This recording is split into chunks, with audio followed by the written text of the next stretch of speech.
3 children for Mr. Adebola Ismail Adetola. Okay. We are not legally married. Do you remember this lady that has sued her baby daddy to the court for refusing to marry her after giving birth to 3 children for him, that we posted the first part on the 25th August 2023? Yeah, they are back in court again. Watch on how the man narrates his own part of the story and tell me whether who is lying and who is saying the truth. I have already said my own part of the story in the written documentation, but if you would permit me, in order not to start having repetitions, I will just have to highlight, to build on the points that I've noted on all the lies that she actually levied against me. She only told me she had an ectopic pregnancy and that they operated it. I was even a little bit naive because I don't even know what an ectopic pregnancy was as at that period or whatsoever. So there was no further communication on it. We just continued with the relationship, and then things went on and on until when she got pregnant for our first child. It was 5 months after the pregnancy that I even got to realize that she is pregnant. I was in our apartment that day, and then one of the neighbors came, greeted us, greeted me good morning, and then greeted Iyabeji good morning. And I was like, Iyabeji, what is going on? Iyabeji, what is the issue? Why is she calling you Iyabeji? So then she said she even denied that she does not know why she's being called Iyabeji or whatsoever. That was when I started having a critical look at her, that look, we need to go for a test or something.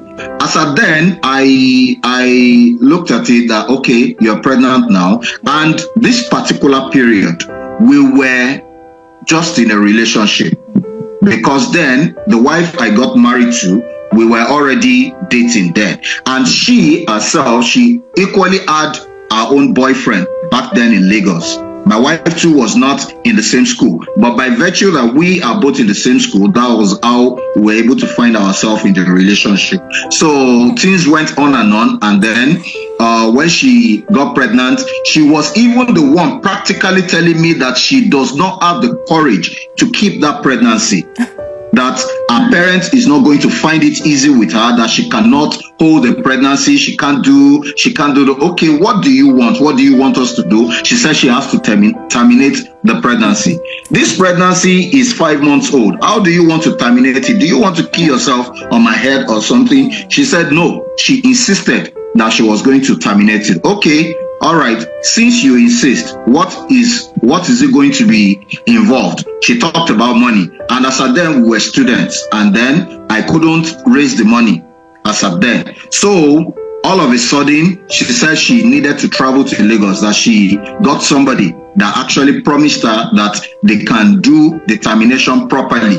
I said, okay, go well. I was even the one that gave her transport fare to travel down to Lagos as at then. And then all of a sudden she got to Lagos and I could not reach her anymore. As at then, phone was just coming up, mobile devices was just coming up. So I couldn't reach her over the phone. There was no access, no nothing. So it took like a week. And then I now was able to get her on her phone. When I called, it was a man that picked up the call. And then the man was warning me never ever to call the line anymore. I said, no, this is my girlfriend's line. She said, no, this is his own girlfriend, that she's not my girlfriend. I said, well, lo and behold, things went on. I was heartbroken, and I really felt very bad about it. So I had to move on. So it wasn't long after then that my call-up letter came. So when my call-up letter came, I was preparing for service, and then she surfaced back in the school.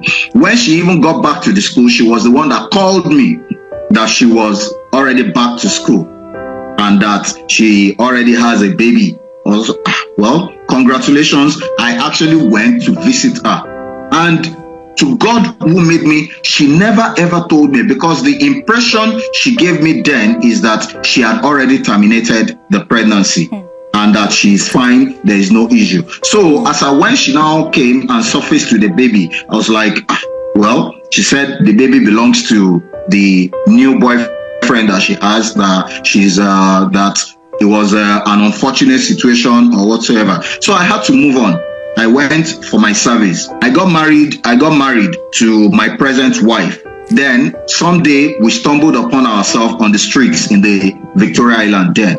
And when we stumbled, we embraced one another, and then we exchanged contacts again. So when we now met, it was that period that she was now calling me that she has a confession to make to me. What is the confession? She said that the child, as at then, that child actually belongs to me. That because she wanted to keep the pregnancy and she had somebody else that was ready to foot the bills, that was why she had to take the child to the other man. I said, wow, this is serious. That in my mind, somewhere in my mind, I've always suspected, because the period in which you left and the period you came back to school with the child, I've always looked at it like this child that you are coming with, I don't think is a fresh pregnancy that is apparently mine. Okay, what is the situation now? She said nobody knows about it, that it is a secret within I alone. I said, not even your parents? She said her parent does not know about it. Your siblings? She said nobody knows about it, that it is only her. And the other guy, the other Mr. Aziz, is made to know that he is the owner of the child, and that Mr. Aziz has been taking responsibility of the child over the years. That the child was 5 years old as at then. So it took my own effort and my courage to call her mother and explain to her mother that this is the situation, this is what is happening to Toyin, this is what Toyin has told me, and that the child she's carrying does not belong to Aziz, that the child belongs to me. What the mother told me then, we have to make the particular matter, we have to make the issue a secret, that people do not need to know about it, that whoever has been taking responsibility of the child, that let him continue taking the responsibility. I felt like, no, this cannot be coming out from a mother. You are a mother, you have a child, so I just had to ignore her and then fell back to my own parents. I informed my parents about it, my father and my elder sister. My elder sister will be there in the courtroom with you. So when I told her, she was of the opinion that it's a very big matter. But however, anything first that we need to do a DNA test in order to be very sure that this allegation is actually the true allegation. So I was told to go and look for money at all costs. As at then, I was working with Glo. I was having a salary that was even less than 60,000 naira that I was earning as at then. And the DNA test was going roughly about 300 to 350,000. So I started looking for money, helter-skelter, trying to raise money. Eventually, I raised the money and I called her that, look, this is the situation. We need to go for a DNA test to confirm the paternity of the child. So we actually went, we had it at the DNA lab. It was on Allen Avenue in Ikeja. And then the DNA result came out. I have the result right here. The paternity test shows that I was the father of the child, 99.999%. So I took the result back to my parents. And then they felt like this has been confirmed now, the truth has been established, and we cannot continue to allow somebody else to father the child when the child actually belongs to me. That since I have known, the appropriate thing to do is for me to go and take responsibility of my child. So at that point, when Aziz got to know about it, he became very violent. He was not happy about the situation, that he had to go without. They went to their house, to Adewumi's house. It was even Adewumi's mother that pushed her out, that this is where she's hiding, that she should go and follow them. So as at that period, when we knew that Aziz was already becoming violent, we had to secure the child in my sister's house. So when they went to Adewumi's house in order to go and get her, she was the one that brought them, that's Aziz, alongside with all the touts, that brought them to my sister's house, that they came and forcefully took the child away with them. So when they took the child away, the situation now became a legal situation. We had to get a lawyer that wrote to Aziz's family that this is the situation. We are not here for quarrel. We are not here for anything. Whatever we want is that let us settle. Let us have an amicable discussion that this child, you don't need to continue wasting your resources on the child because the child does not actually belong to you. So there was a mediation. There was a mediation as at that period by one of the lawyers. And then Aziz too brought in his lawyer, and then we had to settle out of court. I even had to look for money again. I paid compensation to Aziz and his family, in which that settled, and eventually Aziz released the child to us. So when Aziz released the child to us, we, as at then, before all this happened, she was initially living with Aziz.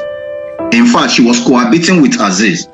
And then, at some point, she left Aziz the same way she left my house. That's the same way she left Aziz. And then, this same story is that Aziz was molesting the child. That is the same story that she cooked. Never. So because of that, I was really furious over it that I will not allow Aziz to molest my own child or whatsoever. So that was why we had to get the lawyer then. And then we got the child, we got custody of the child. And then it is not like we took the child to us, we still handed the child back to her. And then she went on living in her parents' house. So every day it was always complaints that if the child takes Indomie of 50 naira from the mother is always billing her for it. The mother is maltreating her. The mother is doing this, the mother is doing that. I now looked at it like, okay, this thing has been established that this is my child. I will step into this matter that, do you mind if you relocate out of Lagos and then come to, as at then I was in Niger State, I was in Minna. I was working in Kontangora in Niger State. So I said, I will get you an apartment in Minna. You will come, and then I'll be able to put my child in a very good school of my choice here, and I will be able to monitor my child. In all fairness, I did everything because of the child that was involved, because I needed time to take care of that child. But unfortunately for us, when she came to Minna, we started dating again. And then we had an unprotected sex, and before we knew it, another pregnancy came up. So when the other pregnancy came up, I had no choice. Okay, look, you have to keep it. What has happened in the past, let's not allow it to happen again. And this is you, that when you were in Aziz's house, you were actually looking for this pregnancy, you weren't getting the pregnancy. She confided in me as at then. So we kept that pregnancy, and then we nurtured it until when she had the baby, she had it through C-section. When she had it, I was the only one with her. I was the one that was footing the bills. I was taking care of everything. When she came to Minna, I opened the business for her. I got her a shop because we were looking for a job. There was no job. So I had to get her a shop. It was even in the ultra-modern market in Minna, one of the most expensive markets, that I got the shop for her there. And then I gave her money to start up the business. She initially forgot the business she started. She started business with food items. And then in less than 3 months, she mismanaged the business, and there was nothing out of that business. That was when I now looked at it like, okay, we have already paid for a shop, and the shop cannot continue wasting like that. She wasn't managing all this business, and she's the type that whenever you call her that, look, how are you doing this business? Let's talk about this business. How are you? She feels like maybe I am prying into her business. She is never cooperative in order to tell me I don't even know what is going on about the business. All that will just happen is that business will collapse. So the first, second, and third business went on and on. But still, there was never in any day that I will travel down to Minna to come and see them, because I come every 2 weeks. She talked about molestation. Lo and behold, this is me, Your Honor. I have never in any day been molested my own child. This is my child I am talking about. And then if situation now even comes up that it happens, you have never for one day discussed with me that this is what happened, though. I don't like this about you. I don't like this you're doing. You never even discussed anything with anybody. Not until after you left. I was the one that is now asking you, what exactly did I do to you that made you leave? And then you're now fabricating stories that I molested your child. When and how? I am not suffering for women. I am legally married in the house. If I leave my house here, I am coming to your place. And it is not like you and I, we don't have sex. But I guess maybe just to have a story to cook to people for her reasons for living is when she started cooking up the stories where I molested child. I felt like, no, this is totally wrong. That I'm going to sue her for a defamation of character. It took my elder sister to plead on her behalf that I shouldn't do that. That if I do that, what is the fate of the children? That if she's sent to jail because of all these lies, what will now happen to my children? That it's an enmity or hatred that I'm trying to create between me and my children. That was why I had to resign that action. I was building a house in Lagos as at then. So based on the insecurity, there is a whole lot of insecurity. I don't know, maybe you've been listening to the headlines about Niger State. The peak of insecurity, banditry in Niger State was really getting high, and everybody was advised to move their family out of Niger. But because we were not in good speaking terms, I had no particular period to have a conversation with her.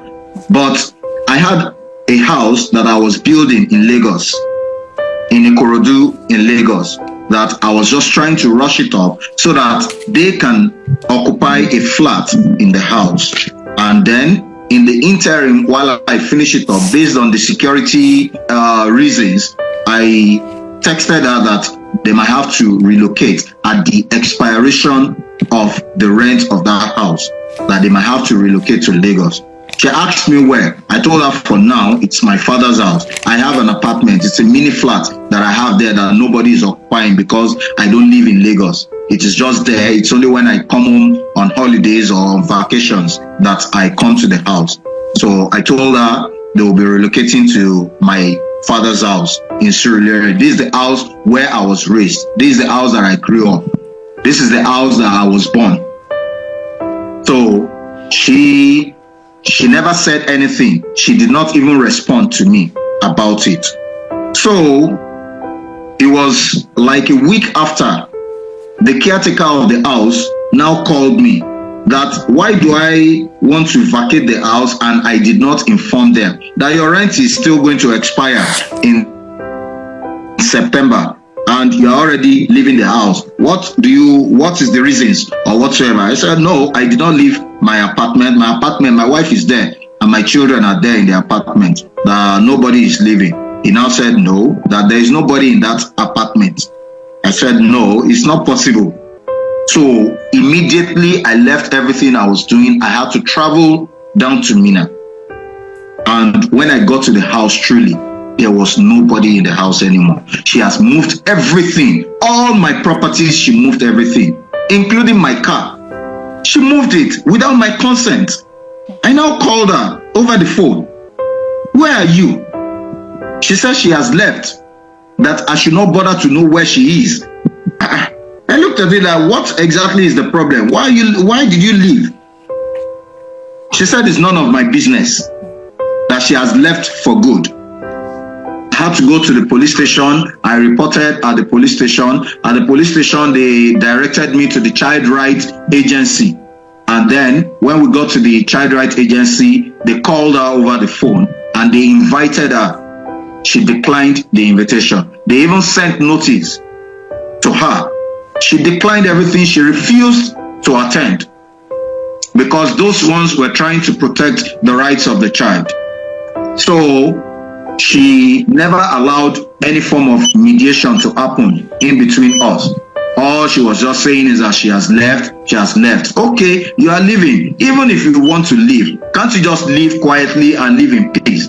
Why are you taking my children out? Why are you taking my properties? That means that this is a planned thing for you to drive my car all the way from Minna down to Lagos.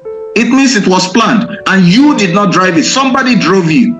So she remained adamant. She said she wasn't going to come. I got very angry too. And then at the police station, I told them that I needed to take it up to the court, that she has no right to go away with my children.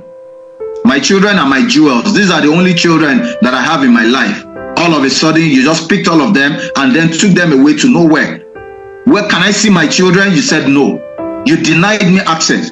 She was lying by saying that I never made any attempt. I made attempt on 3 consecutive times in order to see my children. She denied me access. She doesn't want me to come close. There was even time that I looked at it that, okay, let's bury the archer. Let me just move on. That it is the children. I sent money to them. She's saying I sent 30,000 to them. I initially sent 50,000 and I sent another 30,000 naira to them.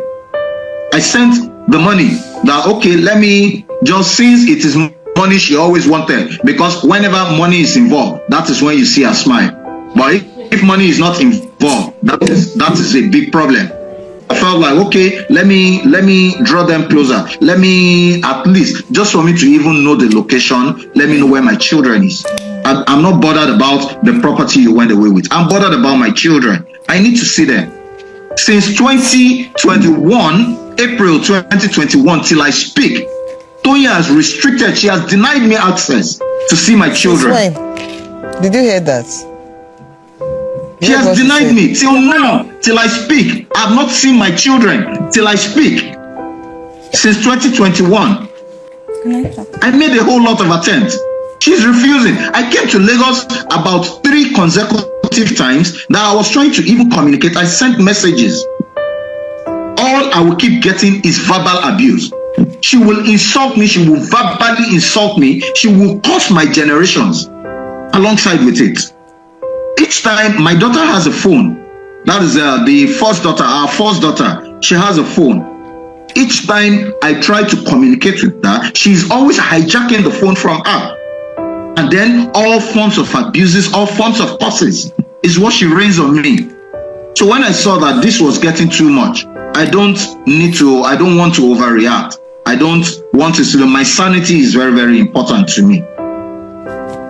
I have a lot of pressure right here, both in the house, both at work. I have a lot of pressure. I cannot keep on adding your own pressure. So that's why I just had to lie low. That whenever you're ready or whenever you're tired, that please, you know the way to my parents' house. You know where my parents' house is. Call me or take my children to my parents. I will personally come and take responsibility. I am working for my children. There is nothing I cannot do for them. But you cannot deny me access and you expect me to come and take responsibility on the children. I want to come just a minute, because all that I'm addressing right now is the welfare of the children. I'm through with all those stories. When do you want to have access to your children? Visitation first. In fact, I am open to my children at any time, even whenever they are on vacation. I don't even mind. I'll send a driver to pick them up and then come to me in Minna or come to me in Abuja, wherever I am. Okay. But that's the way it is. Let me tell you the way the law operates. I've told you. Whatever you know, I keep saying it. You have not proved anything. All those things are just allegations, and there are things I've faced in practice before. What the law says is, whatever you allege, you must prove. Order! He's threatening me. So there's no way I can allow him come to where I live. But you want him to give you upkeep. This matter is unfolding as the court proceeding continues in the next episode.